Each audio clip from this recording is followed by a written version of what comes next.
Olá pessoal, tudo bem? Vamos dar início aqui a mais uma aula de História do terceiro ano. Hoje a gente vai continuar o capítulo 4 do livro de vocês, a partir da página 90, que foi onde nós paramos na aula passada. O capítulo 4 a gente fala sobre o período entre guerras, ou seja, o período entre a Primeira Guerra Mundial e a Segunda Guerra Mundial, né, que está compreendido entre 1918 e 1938, 39, tá? E nesse período a gente está estudando, né, os principais acontecimentos políticos, tanto na Europa quanto nos Estados Unidos, que se tornava uma grande potência mundial, certo? Então a gente viu que a Europa estava arrasada depois da guerra, um clima de total falta de esperança, tendo que pegar empréstimos com os Estados Unidos para poder reconstruir, né, vários países do continente europeu, enquanto que os Estados Unidos iam se industrializando cada vez mais. O problema é que durante os anos 20, né, os Estados Unidos eles acabam entrando num processo de superprodução, né? O consumismo vai gerar uma superprodução que vai acarretar em 1929 na grande crise econômica de 1929, né? O crash da Bolsa de Nova York, né? Ela vai quebrar num dia porque todo mundo vai vender as ações ao mesmo tempo e vai gerar uma falência muito grande de bancos e de várias empresas nos Estados Unidos e no mundo, porque a economia americana já era, né, uma dos grandes credores do mundo, então gerou um efeito cascata de uma crise econômica mundial, ok? Isso em 1929. Só que a gente também vai estudar outros locais, como por exemplo a União Soviética. A gente tem que lembrar que a União Soviética, em 1917, né, ou seja, dentro ainda do período da Primeira Guerra Mundial, ela passa por uma revolução socialista, né, os socialistas chegam ao poder e o Partido Comunista, né, toma o poder na União Soviética. Eles mudam a forma como eles vão organizar a economia e organizar o governo. Então vamos ver aqui algumas dessas mudanças que ocorreram na União Soviética e como elas vão influenciar ali no leste europeu, ok? Vamos lá, ó. Socialismo na União Soviética.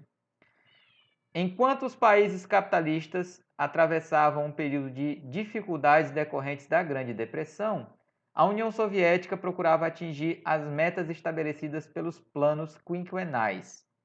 Esses planos, lançados pelo governo soviético na década de 1920, estipularam metas de desenvolvimento em setores considerados prioritários, como a produção de energia elétrica, máquinas pesadas e armamentos, além de mecanização da agricultura.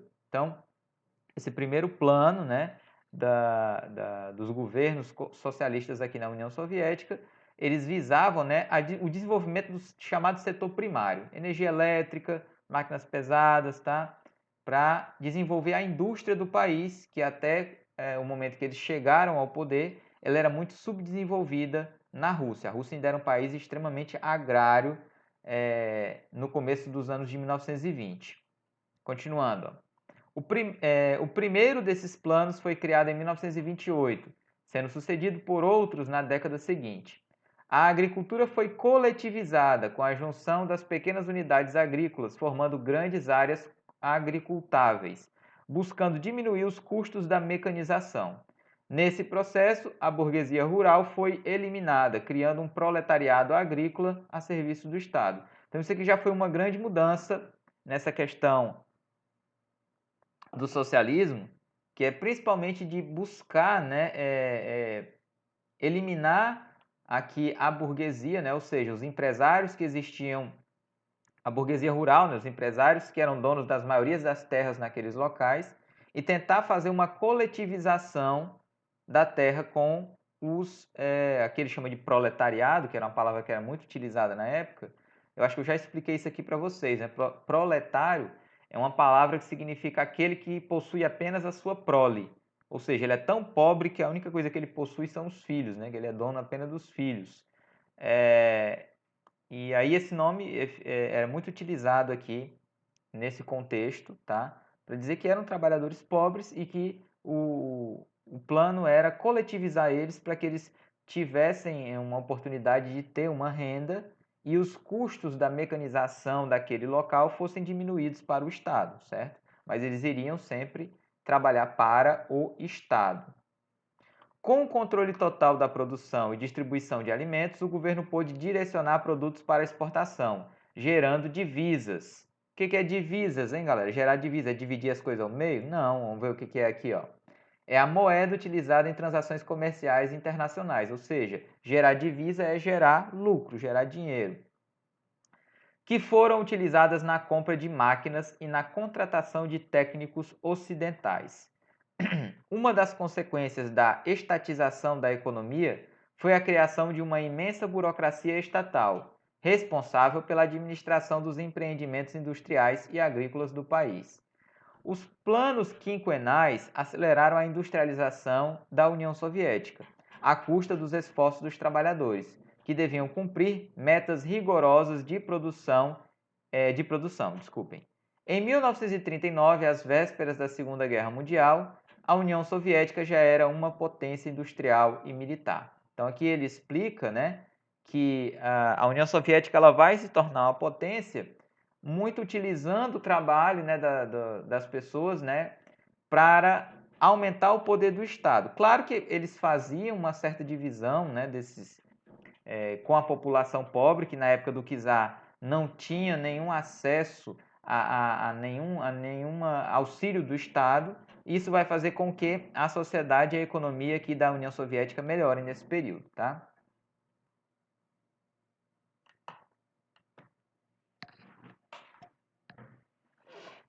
Vamos lá, pessoal, continuando aqui, ó. E aí, enquanto isso, no Brasil, né, ele vai dizer o que estava acontecendo no Brasil aqui na década de 1920, né? Quais eram os principais acontecimentos aqui no Brasil durante esse período entre guerras. Vamos ver aqui, ó.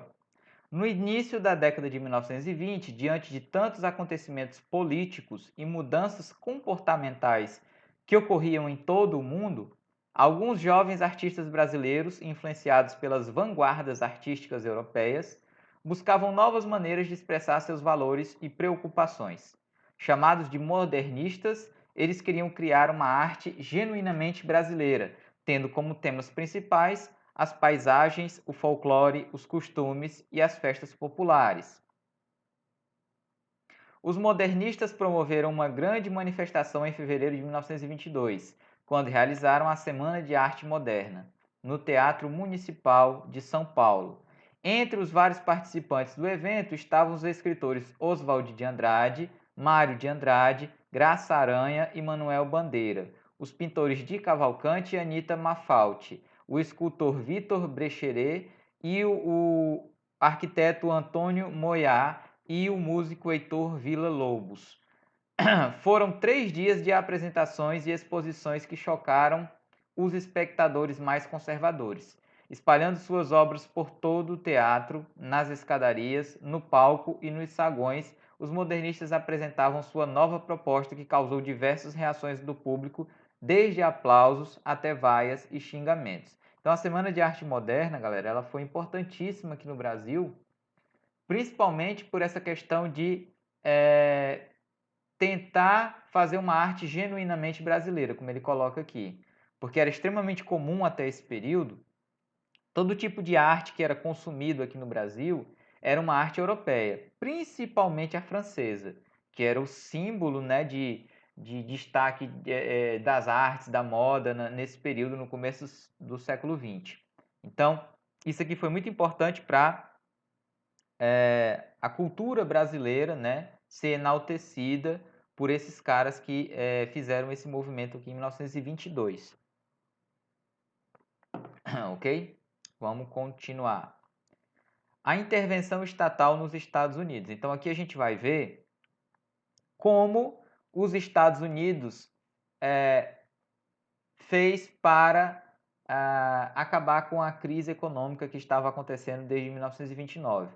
A gente tem que lembrar que da aula passada que essa crise ela ocorre por alguns fatores, mas o principal desses fatores é que se acreditava nesse período que no capitalismo, no sistema capitalista, que é esse que a gente vive até hoje, na maioria dos países no mundo, que o mercado ele podia se regular. O que isso quer dizer? Quer dizer que as pessoas seriam livres para fazer negócios, né? As empresas poderiam colocar o preço que elas quisessem, produzir o tanto que elas quisessem, sem nenhum tipo de regulação do Estado, dos governos, né? do presidente, do governador, do prefeito e tal.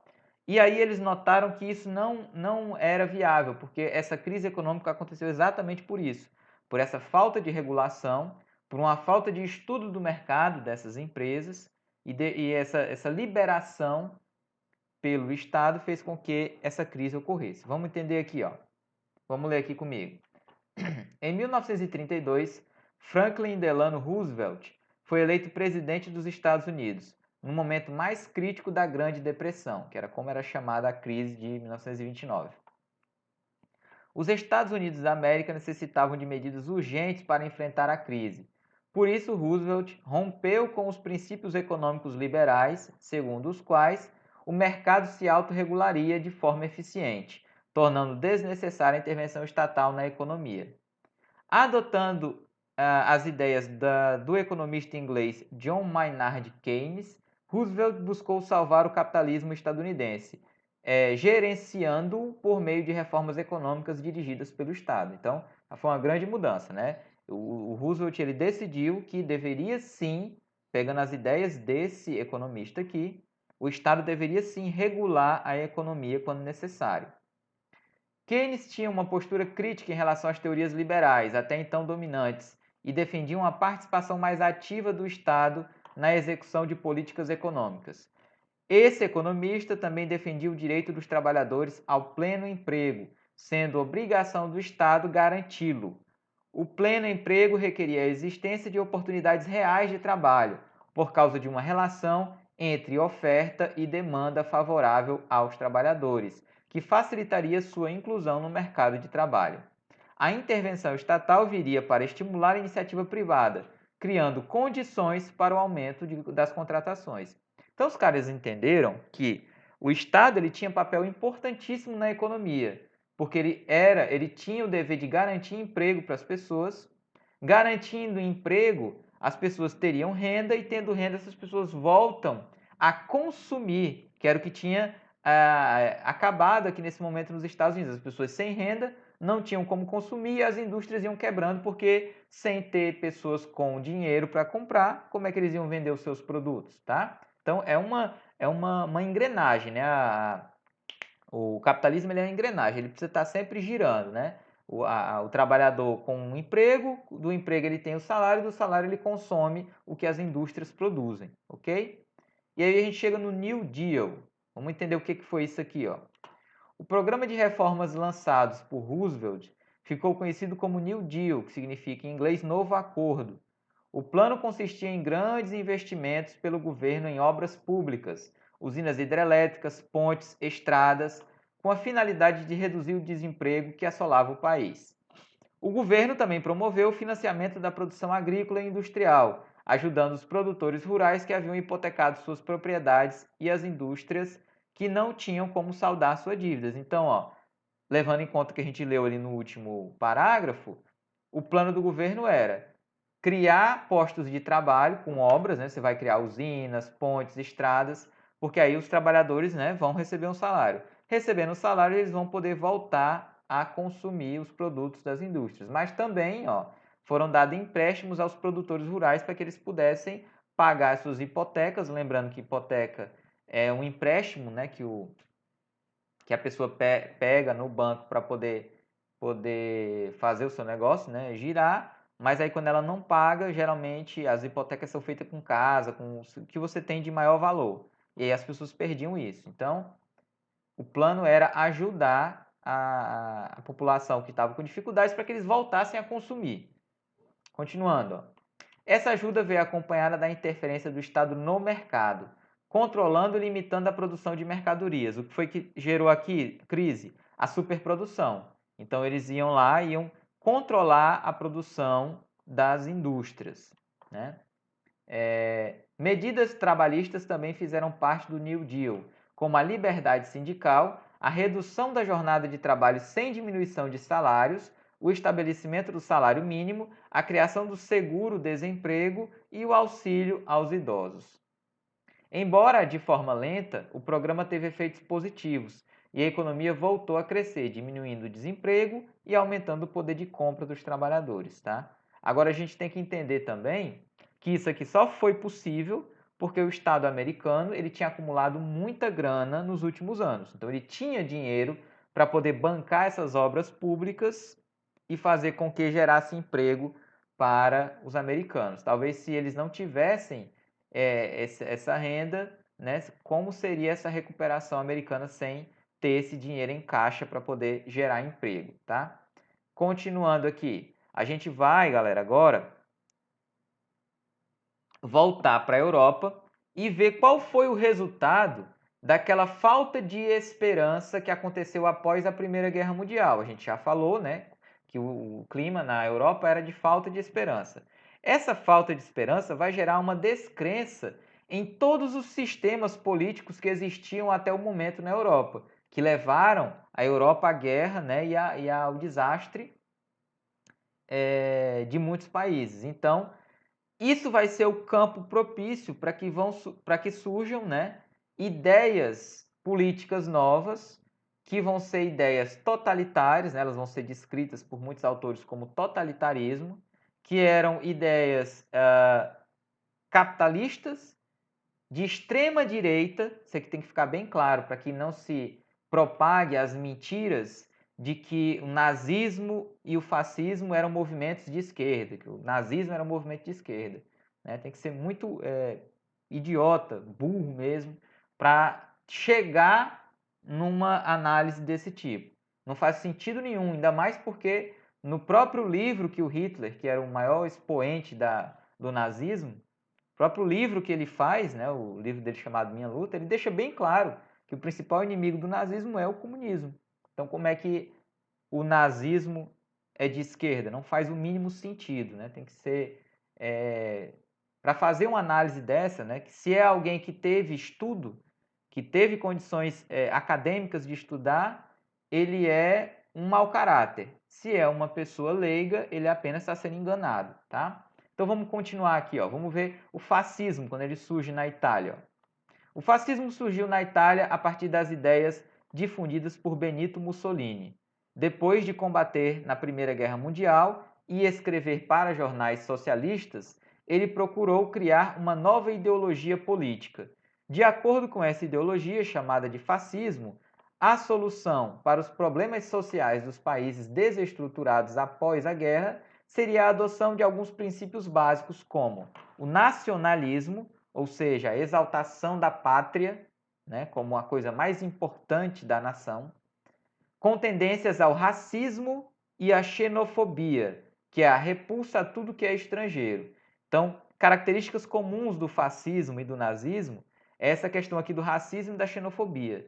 Eles intitulavam uma parcela da população como sendo aquela população que era correta, como por exemplo Hitler vai criar uma história, o nazismo vai criar uma história de um arianismo, eles vão criar uma raça do nada, que é o ariano, que seria o alemão perfeito, né? E todas as outras vão ser colocadas de lado. Então isso aqui é um racismo. E a xenofobia é a perseguição contra estrangeiros, pessoas que vinham de outros países, então eram perseguidas nesses locais. A militarização, essa sim, característica bem visível dos dois movimentos, tanto o fascismo na Itália quanto o nazismo na Alemanha, tinham características militares. Eles estavam, principalmente os líderes do partido, eram militares, estavam sempre trajando vestimentas militares, era uma organização militarizada. Com um governo autoritário e expansionista. O que quer dizer autoritário e expansionista? Autoritário, né? Impunham as suas leis, sem, principalmente tentando passar por cima dos outros poderes, e expansionista porque tinha esse viés de tentar dominar territórios vizinhos. E o corporativismo, sistema em que os sindicatos de trabalhadores são substituídos por corporações submetidas ao controle do Estado, das quais participam operários e patrões. Nessa situação de crise, a ideologia do fascismo conquistou muitos adeptos, atraindo desempregados, estudantes e a classe média, formada por funcionários públicos, profissionais liberais, militares e pequenos proprietários de terras. de fábricas e de estabelecimentos comerciais. O fascismo promoveu a mobilização das massas, mas também recebeu o apoio de grupos paramilitares nacionalistas, além da burguesia que temia o crescimento do socialismo. Então, característica comum desses movimentos totalitários, eles crescem em momentos em que a população está com uma descrença no sistema político vigente. Toda vida que esse discurso autoritário aumenta é momentos de crise da democracia, crise do sistema que está estabelecido. Então, aqui no Brasil, a gente pode traçar um paralelo atual, porque há uma escalada do autoritarismo aqui no Brasil. Então, políticos tentam pregar esse autoritarismo a todo custo, tiveram um certo apoio da população, inclusive votando num candidato que se auto-intitulava autoritário e que depois que chegou ao poder manteve esse autoritarismo, né? Ou tenta manter esse autoritarismo e tenta passar dos limites da Constituição e dos outros poderes. E principalmente uma grande característica desses movimentos é eles serem contra o socialismo, serem contra o social, ou seja, eles são movimentos de extrema direita a favor do capitalismo e contra o socialismo, tá? Os fascistas tomam o poder.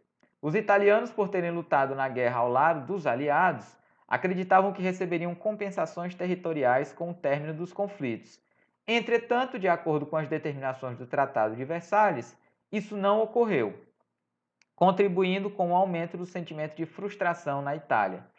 Além disso, com o fim da Primeira Guerra Mundial, a Itália enfrentou uma crise econômica generalizada, causando grande descontentamento na população. Então, olha, de novo, um local com crise econômica, descrença no sistema político vigente, é o campo perfeito para que os autoritários cheguem ao poder. Aproveitando a insatisfação popular, em 1922, Mussolini organizou e liderou uma passeata fascista em Roma, denominada Marcha sobre Roma, que contou com a participação de milhares de pessoas. Após essa manifestação de poder, o rei italiano Vítor Emanuele III concedeu o cargo de primeiro-ministro a Mussolini, que a partir de então aumentou a perseguição às pessoas contrárias às suas ideias. Ele adotou medidas centralizadoras, tornando-se ditador da Itália, com poderes ilimitados. Além disso, aboliu o poder legislativo e os demais partidos, concentrando o poder fascista, além de substituir os sindicatos dos trabalhadores por corporações controladas pelo Estado. Então, o movimento ele é muito claro desses grupos autoritários. É tentar chegar ao poder de qualquer custo. Depois que chega ao poder, tentar tirar os outros poderes, que a maioria dos países, galera, vocês sabem que tem aquela repartição em 3 poderes: executivo, legislativo e judiciário. Então, o cara chega aqui no poder executivo e ele tenta acabar com o legislativo e com o judiciário para que só aquele grupo ali que chegou ao poder comande o país. Então, essa é a escalada do autoritarismo, né? Muito semelhante ao que se tenta fazer no Brasil hoje em dia. Desacreditar os outros poderes, principalmente o judiciário aqui no Brasil e também o legislativo, para que, quem sabe, no futuro, né, tentar aventuras golpistas. Vamos continuar aqui. O nazismo na Alemanha. No período final da Primeira Guerra Mundial, a Alemanha passava por grande instabilidade política e econômica. Algumas reivindicações populares anteriores à guerra não haviam sido contempladas, gerando revoltas por todo o país. Soldados, marinheiros e operários fundaram conselhos exigindo o fim da monarquia e a organização de uma república que foi proclamada em novembro de 1918. Lembrando que a Alemanha vai ser considerada a culpada pela Primeira Guerra Mundial, então ela vai sofrer uma série de sanções econômicas dos outros países europeus, e isso vai atrapalhar demais, né, a reconstrução da Alemanha. Vamos continuar aqui, ó. Hitler e o nazismo. No início da década de 1920, a Alemanha atravessava uma profunda crise econômica, com uma crescente inflação. A dívida do Estado alemão era agravada pela alta indenização que, de acordo com o Tratado de Versalhes, o governo se comprometera a pagar aos aliados. Era uma forma de compensar os outros países pela Primeira Guerra Mundial, essa indenização. Então, a Alemanha tinha que pagar ainda uma dívida, né, com os países que venceram a guerra. Nessa situação crítica, foi fundado o Partido Nacional Socialista dos Trabalhadores Alemães, ou Partido Nazista. Lembrando, isso aqui não está correto, tá, galera? Primeiro foi fundado esse Partido Nacional Socialista dos Trabalhadores Alemães, e depois ele vai passar por uma disputa interna dentro dele, em que vão surgir lá dentro desse partido os ideais nazistas. E só depois que um grupo chegar ao poder dentro desse partido é que eles vão se tornar o Partido Nazista, tá? Não é assim, esse grupo aqui era o Partido Nazista, não. Esse grupo ele vai modificar o seu nome porque novos agentes políticos tomaram o poder dentro desse grupo e transformaram ele no partido nazista. O nazismo apresentava princípios semelhantes aos do fascismo, porém dava grande ênfase ao racismo e ao antissemitismo, além de reprovar a democracia liberal da República de Weimar. O grande líder do partido nazista era Adolf Hitler. Então, características principais, né?